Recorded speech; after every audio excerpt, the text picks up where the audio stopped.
Hey, I am Born2Code. I am back after a long time for some reasons. So in this video, we're going to talk about variables in Python, so let's get started. So, what is a variable? A variable is a named memory location used to store data. It is like a container that holds some value or data. In Python, you don't need to declare a variable before using it. You can just assign a value to it. For example, let's say we want to store the value of 10. We can create a variable named x and assign the value 10 to it, like this. X equals 10.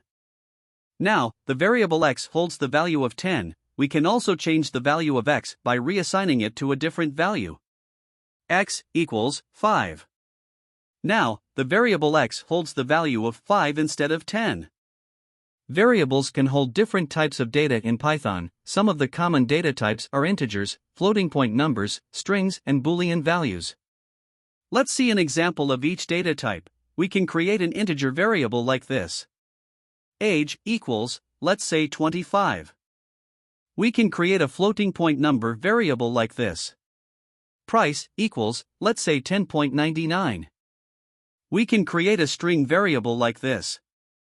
Name equals, inside the double or single quotes, let's say John. And finally, we can create a Boolean variable like this. Is underscore student equals true. Now, let's talk about naming conventions for variables in Python. Variable names can be any combination of letters, digits, and underscores. However, they cannot start with a number. It's also a good practice to use descriptive variable names that reflect the data they hold. In Python, variable names are case-sensitive, which means that x and x are two different variables. Also, there are some reserved keywords in Python that you cannot use as variable names, such as if, else, while, and so on. For example, you cannot use while as variable, as you can see it will throw an error. To summarize, variables are an essential part of any programming language, and they play a crucial role in Python as well. With variables, you can store and manipulate data in your programs, so make sure you understand the concept of variables and how to use them in Python.